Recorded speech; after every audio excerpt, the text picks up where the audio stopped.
His first flight around our solar system. Here's a picture of Mars. By the way, this is not a professional tape. As you can see, these pictures are in a picture album, and I've just got my camcorder out, and Wendell and I are flipping through the pictures. So this is not a produced tape for you to look at. So it'll probably never be on the market, but at least you get a chance to see some of these pictures. This is Mars just from a different direction with the sun very bright on it. Now, here is Mars, but here's one of these satellites. It's in orbit around Mars, made on Earth, unannounced, and is in orbit. This is the spring of 1976, and this device is in orbit around Mars. I don't know exactly who made it or who put it up there.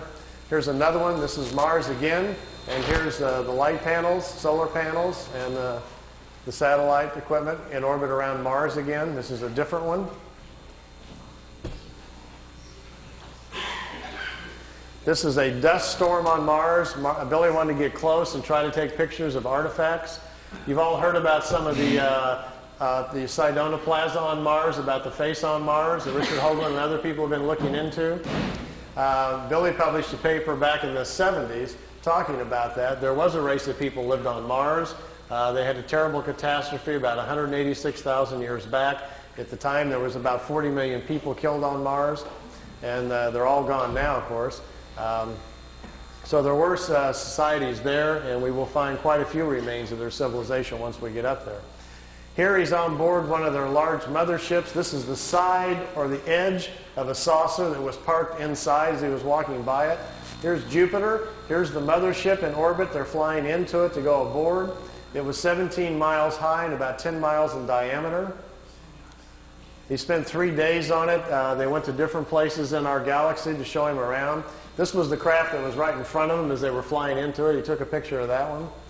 Here, again, is back at Mars. These aren't in any particular order. Here's another object in orbit around Mars, and look, here's an American flag on it. So there's a couple of things that they've put up there that the military's put up that we don't know about. This is a picture of Billy in a suit. He's on a prehistoric planet to see the dinosaurs. He's got a breathing apparatus on. This is a Pleiadian man, and they've stepped outside of the ship so he can see the animal life on this prehistoric world. Got his picture taken, too. It's pretty good. This jumps back here to, remember the Apollo-Soyuz hookup, us and the Russians back in '76? Billy asked him if he could go up and watch it. They said, okay. They took him up. There's several pictures here of the Apollo-Soyuz hooking up with Earth in the background. Some of the wildest pictures he's got. I mean, just look at the vantage point. The planet's in the background. How else would you get this picture unless you were up there at that particular vantage point? Not a lot of people have that in their photo albums, you know. You can imagine that people at NASA would crack up, you know. They'd probably find it a little hard to believe at first, but they don't have pictures like this. Here it is when it's just hooked up. There's Earth in the background, and here's the two capsules coming together. This is the top of the mothership. There's windows, but there was nobody in the windows as they came into it. We really missed out here. Billy shot, he said, 3 or 4 rolls of film inside the mothership, talking to people and going up and down the halls and so forth. He lost all of the pictures. They were all stolen from him. We've only got 2 or 3 of them left, and they're really practically nothing. This is a prehistoric Earth. They're back in time. That's Earth in the background. That's a moon in front of Earth, and he's looking over the surface of another moon. At that point, they told him there were 2 moons in orbit around planet Earth. We think we're about 60 million years back. Here's another picture over the surface. Neither one of those moons is currently the moon that's in orbit now.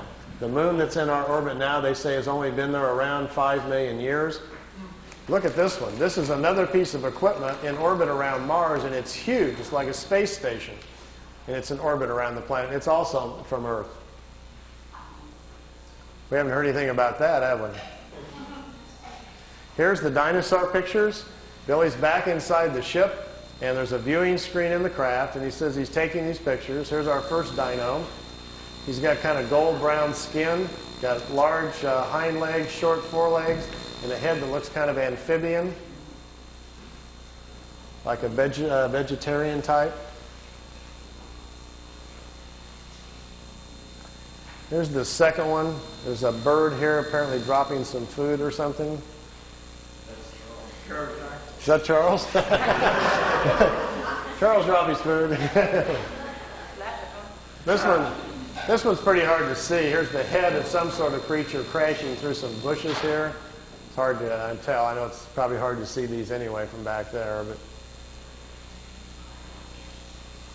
just the idea that someone could actually go back in time just really gets my brain going. There's a bird. There's his eyes, some pretty nasty looking teeth. And the last picture after this one is the strangest of all. It's a plant that has an insect head. Billy calls it a plantum. They were trying to explain to him how the evolution of different life forms goes. How, for instance, here's a plant life when the plants are the food kingdom of the world. When the plants evolve to a certain level of evolution, then these lower order forms, here's a small head, and this head is part of that plant. There's these two little eyes. It's an insect, the beginning of insect life on the planet when the food kingdom has evolved high enough.